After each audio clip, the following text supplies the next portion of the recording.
The moment I knew something was wrong wasn't at the funeral. It was 2 weeks later, when my stepmother slid a manila folder across the marble kitchen counter, smiled, and said, "This house is yours. The company, that's ours now." I didn't even need to open the folder to feel the punch in my chest. But I did. Inside were neatly typed documents from Dad's estate attorney, outlining my inheritance, his personal belongings, the lake house, a trust fund that ensured I'd never be poor, and 5% of Adam's Technologies, just enough to call me sentimental, not enough to call me significant. Vivian sipped her decaf like we were discussing brunch. Brad gets 15%, Allison 10%, and I hold 40%, just so there's no confusion moving forward. There was confusion, all right. Like, had I hallucinated every conversation I ever had with my father? Every late-night strategy chat, every idea he asked me to vet, every time he told me, "Morgan, one day this will be yours to protect"? I didn't ask questions then. I just nodded, throat dry, and went to my old bedroom upstairs, where the scent of cedar and blueprints still lingered. My father, Richard Adams, was the kind of man who remembered the names of interns and built a $200 tech firm from a loan and a dream. He started Adams Technologies in our garage when I was 5. I still remember balancing juice boxes on his circuit boards while he sketched out prototypes for early encryption software. After Mom passed from cancer, it was just us. Late dinners, science fairs, morning meetings in pajama pants. We weren't just a father and daughter. We were a unit. Then Vivian happened. She was polished, elegant, and came with a ready-made family. Brad was 15 when they married. I was 12. From the beginning, he treated me like a house guest overstaying her welcome. Allison was younger, more polite, but always carefully aligned with her mother's disdain. Vivian never yelled. She didn't have to. She smiled while subtly moving my shoes from the front hallway, redecorated Dad's home office with cold grays, and called me Richard's daughter, like it was a burden she graciously tolerated. I tried. For years I tried. But some walls don't fall with kindness, they just absorb it. In college, I majored in business and finance. Dad didn't hand me a title, he handed me opportunity. I interned in every department at Adams Technologies, from product dev to client success. I learned the system from the inside. I stayed humble. I worked hard. When I became creative director at 27, it wasn't nepotism. It was earned. Even Brad couldn't argue with my metrics, though he tried, once at a leadership retreat in Denver, where he accidentally presented one of my prototypes as his own in front of the entire executive team. I stayed silent, let it go. For Dad. 8 months ago, Dad collapsed in the middle of a board meeting, cardiac arrest. He was gone before the ambulance even arrived. I didn't cry at the funeral. I barely blinked. But when Vivian handed me that folder and reclaimed his legacy with a smirk, the tears threatened to erupt like a volcano under ice. I stayed on, despite it all. The office was hostile but familiar. I still believed in what we were building, software that actually helped small businesses protect themselves in a digital world run by giants. I thought if I could just prove my value, they'd see me as more than Richard's shadow. I was wrong. 3 weeks after the will reading, Brad was promoted to COO.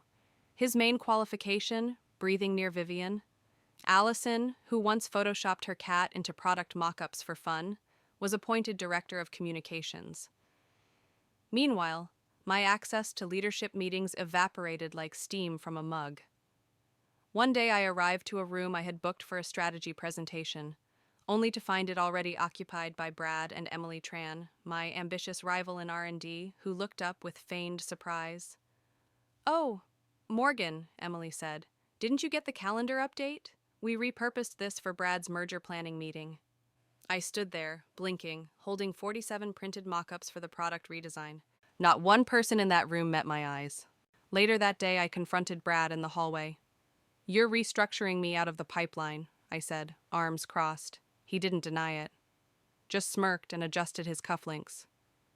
"Vivian and I are streamlining leadership. Less clutter. You know how Dad used to say, 'Too many cooks'?" I stepped closer. "You're selling the company, aren't you?" His jaw twitched. "It's not your concern anymore."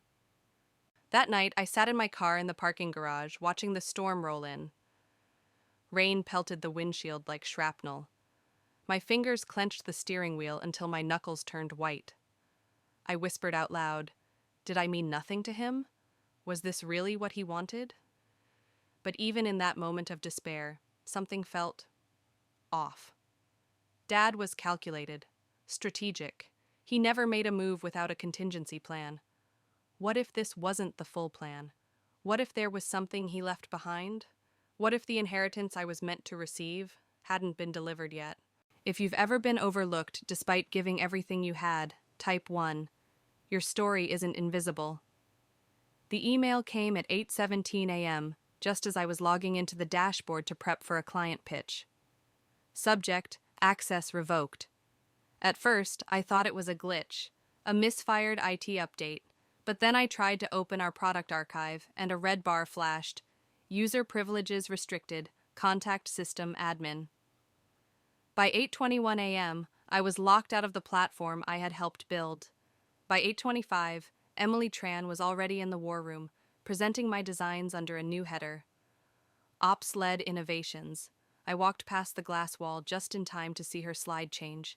My UI layout, my copy, my workflow. Brad nodded along, arms folded, while Emily smoothly explained her approach to cross-client scalability. I pressed my palm to the glass.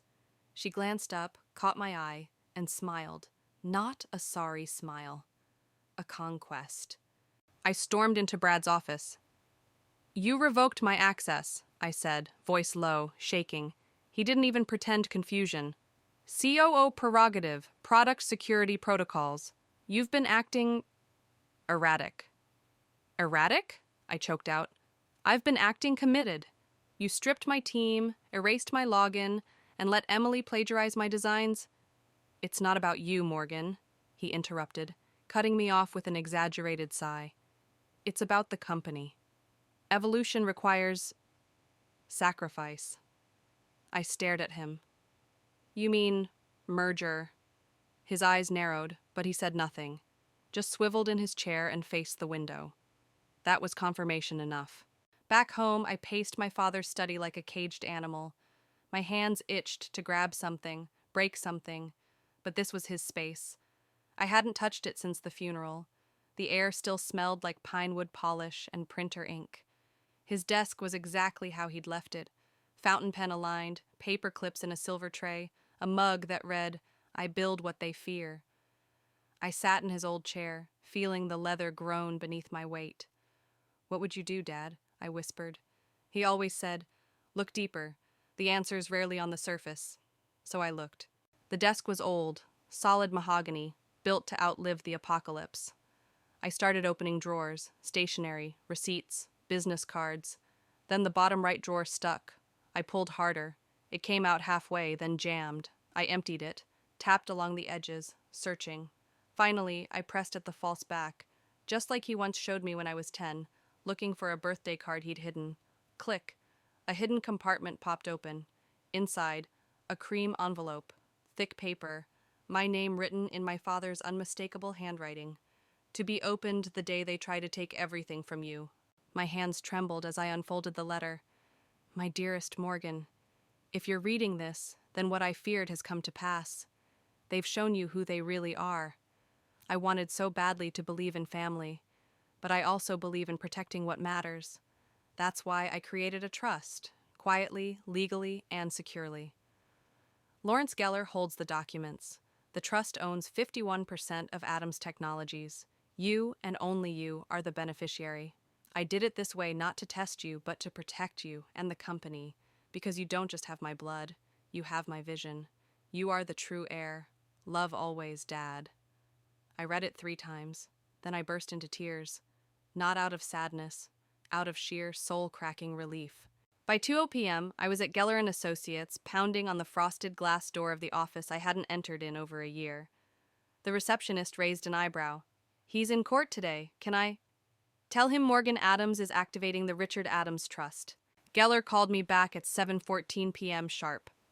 I'll meet you at my home, he said, voice calm but urgent. Bring the letter, tonight.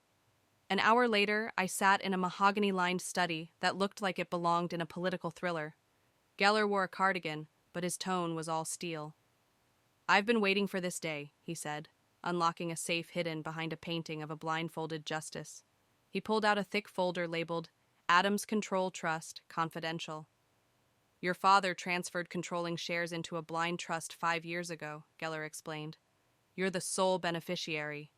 This document," he slid it toward me, "gives you 51% voting rights, effective immediately." My throat tightened. "So, it's real? They can't block me?" "They can try," he said coolly. "But they'd lose, especially if we file before their next board meeting." "When is that?" He opened his calendar. "Friday, emergency session. I've already been invited. Reynolds Corp will be present." Reynolds Corp. My stomach dropped. I knew that name. A corporate parasite, one that gutted companies for their IP and left hollowed shells behind. That's who they were selling Dad's company to? "Can I stop it?" I asked quietly.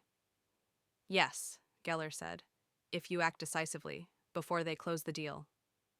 We spent 2 hours prepping signatures, SEC filings, and a formal shareholder notice. Then he handed me one final envelope. "A video," he said. "Your father recorded it, to be played if the trust is activated under hostile terms." My fingers trembled again. He recorded a goodbye? He recorded a declaration. Back at home, I sat in the dark, clutching the signed documents like a shield. The war had officially begun. But now, I wasn't walking in blind. Now, I had the key. If you've ever been pushed aside, only to find your strength in the ashes. Type 2. Some of us were underestimated by design. At 8:59 a.m., I stood outside the glass-paneled boardroom, heart pounding like a war drum in my chest, just as Brandon stepped out. Perfect timing to block my path. He crossed his arms with that same arrogant tilt he used in high school football pictures. "Morgan," he said, tilting his head mockingly, "this is a shareholder meeting. You're not on the list." I didn't flinch. I'd dressed with intention, navy blazer, no jewelry, hair tied back like I was ready for combat. I looked him dead in the eyes and replied, "That's funny, because I happen to own 51% of the company." He laughed, loudly. "You own 5%. We've been over this." I reached into my folder, pulled out a cleanly bound legal packet, and held it up like a judge about to deliver sentence. "Filed with the SEC this morning, Adams Control Trust, established by Richard Adams. I'm the sole beneficiary." His face twisted. Not quite shock, not quite disbelief. Panic, maybe, but dressed up in denial. "This is a trick," he said, voice suddenly louder, drawing attention from inside. That's when Lawrence Geller stepped forward, smooth as ever in his tailored charcoal suit. "Brandon, I'm Lawrence Geller, counsel for Ms. Adams. We're here as majority shareholders. Kindly step aside." Inside the boardroom, Reynolds Corp's top brass sat at the table, 3 men in sterile suits with shark eyes. Vivian occupied the head seat, Dad's seat, and Allison scrolled her phone like she wasn't part of a corporate funeral. Heads turned as I entered. The room fell to a hush like a courtroom waiting on a verdict. Vivian blinked slowly, then smiled tightly. "Morgan, dear, this is a confidential session." "It was," I replied, placing the trust documents at the center of the table, until it became a hostile takeover. The silence cracked when Geller distributed the folders. Each board member opened their copy of the trust verification, the voting share transfer, and a letter of intent. Vivian skimmed the pages, color draining from her cheeks. "Richard wouldn't do this. He gave me 40%. He gave you 40% of what remained," Geller corrected. "The trust owns 51% outright. It was executed 5 years ago. You were never meant to control this company." I stepped forward, my voice calm even. "My father made it clear. Adams Technologies was never for sale. Certainly not to Reynolds Corp." Arthur Reynolds, the lead executive, cleared his throat. "Perhaps we should delay the vote until this situation is clarified." "Let me clarify it for you," I said. I pulled out a second folder and distributed the real merger documents, acquired via Zach's help. "This isn't a partnership, it's a liquidation plan." I turned to the board. "Phase 1, All IP assets go to Reynolds subsidiaries. Phase 2, internal leadership is gutted. Phase 3, company dissolved in 18 months. Confused murmurs broke out around the table. And these, I flipped to the last page, are the personal payouts. Vivian, a $5 million consulting bonus. Brandon, an inflated VP title at Reynolds. Allison, exclusive rights to our client contact list, which she intends to resell. Allison finally looked up from her phone, face white. You downloaded the client database 2 weeks ago, I interrupted. Our security logs confirmed it. That's data theft. Vivian stood, the mask cracking. This is character assassination. No, I said. This is fiduciary responsibility. Arthur Reynolds began packing his documents. Under the circumstances, we're withdrawing our proposal.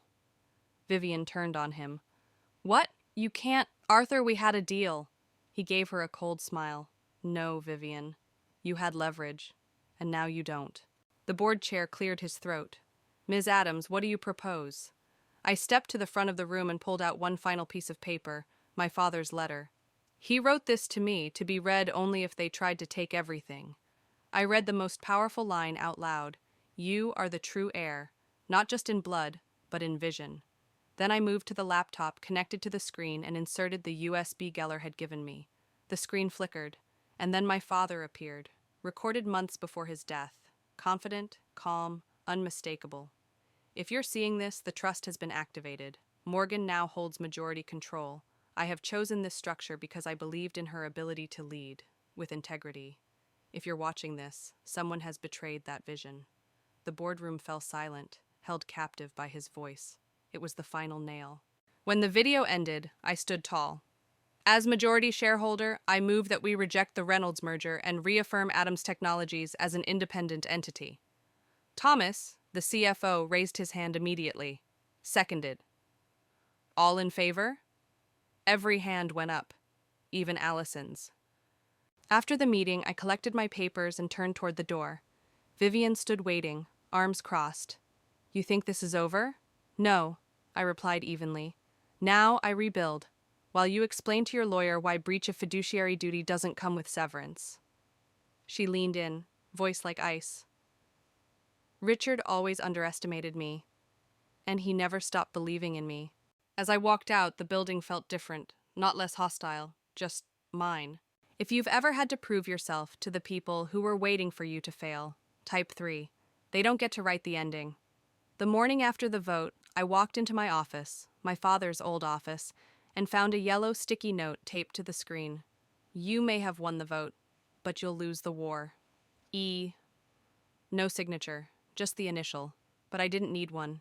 Vivian had cleaned out her desk overnight, along with Brandon and Allison. They hadn't officially resigned. They wanted me to fire them, to give them ammunition for wrongful termination. I didn't. I followed HR protocol, documented their absences, and moved forward like they were already gone. That was the difference between us. They wanted drama. I wanted results. Within 48 hours, the mood inside Adams Technologies shifted from anxious to alert. I held an all-hands meeting in the main conference room, over 200 employees packed shoulder to shoulder. I know the past few months have been chaotic, I said, holding their eyes. But I didn't take control of this company to prove a point. I took control because I believe in what we're building, and I believe in you. I outlined 3 immediate actions. Cancellation of the Reynolds merger. Restoration of internal funding to R&D. Revival of Project Phoenix, our most ambitious financial security platform that Brandon had mothballed. There was a beat of silence, then applause, not thunderous, but steady, real. Over the next 2 weeks, I worked around the clock. I had Thomas installed as interim CEO to stabilize executive operations while I focused on rebuilding teams. Diana took over internal communications and began rewriting every piece of messaging from top to bottom. And then the storm hit. A junior analyst rushed into my office one afternoon, pale and breathless. You need to see this.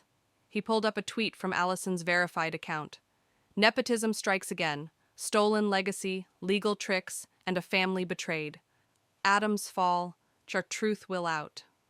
Within an hour, her posts had gone viral, reposting memes, selective screenshots of internal emails, even a fake resignation letter claiming I threatened her with legal retaliation. Some of it was absurd, but perception is power. Our PR inbox flooded. Ignore it, Geller advised. It'll burn out. I can't, I replied. She stole data. That night, I met with our legal team and Zach from cybersecurity. We traced the breach to her final week at the company. 14 gigabytes of client strategies, user experience data, and market forecasts downloaded to a personal drive. This is corporate theft, Zach said. She could cripple us if this hits a competitor. I made a hard choice. We filed a cease and desist with threat of civil litigation. Then Diana worked with PR to issue a public statement. Adams Technologies is committed to innovation, integrity, and employee protection. Any breaches of that trust, past or present, will be addressed swiftly and legally. The next day, Allison's attorney responded with a quiet settlement and an apology post buried beneath a thread of vacation photos. Crisis averted, but trust, once broken, doesn't repair overnight. In the midst of the chaos, I visited the R&D floor, the team that had once been mine, before Brandon gutted it. I expected bitterness. Instead, I got hope. "You're really bringing back Phoenix?" asked Malik, one of our lead engineers. "I never wanted it shelved," I said. "We just didn't have the right leadership." He smiled. "We do now." Project Phoenix was our comeback anthem, an encrypted AI-assisted financial defense platform built for small to mid businesses, people too often ignored by big tech security. We poured everything into it, late nights, test failures, redesigns. It wasn't perfect, but it was ours. 6 weeks later, we demoed it at the National Financial Security Conference, and we crushed it. Analysts called it disruptive, accessible, industry redefining. Orders flooded in, new partners, new hires, real momentum. But not everyone celebrated.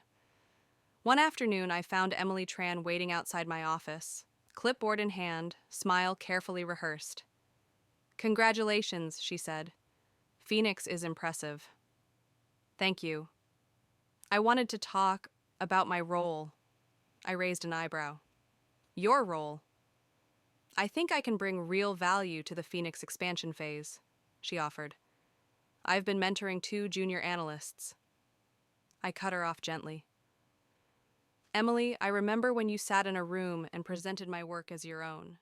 She blushed. "I was trying to survive." "I understand, which is why I'm not firing you." Her relief was visible. "But I'm moving you to compliance, and you'll report directly to HR for 3 months." Her face dropped. "That's how we rebuild, Emily, with accountability." A month later, I stood in front of the board, my board, and presented our quarterly results. Revenue, up 22%. Client retention, up 16%. Employee satisfaction, back to pre-Vivian levels. Phoenix, 28% above sales projections. Even the most skeptical board member, Frank Delaney, who once called me a legacy liability, nodded in quiet respect. "Your father would be proud," he said. I swallowed hard. I hope so. That weekend, I visited his grave. I brought 2 glasses and a small bottle of Glenlivet, his favorite. "I didn't just protect the company," I whispered. "I made it stronger." The breeze was soft. The air smelled like fresh-cut grass and possibility. For the first time in a year, I felt peace. 2 weeks later, I did something even more unexpected. I invited Vivian to lunch. We met at a neutral upscale restaurant. She arrived in black and pearls, posture perfect. "Why am I here?" she asked, curt. "Because we don't have to stay at war," I said. "I don't want a seat," she replied. "I want peace." I nodded. "So do I." We didn't hug, we didn't cry, but we left the table without poison between us. It was enough. Later that night, as I stared at my father's picture on the office wall, I made my final decision. Thomas would become chairman of the board, and I, Morgan Adams, would become CEO. Not by accident, not by inheritance, but by choice. Earned. If you've ever had to rebuild something after they tried to burn it down, type 4. The fire can't touch what's inside you.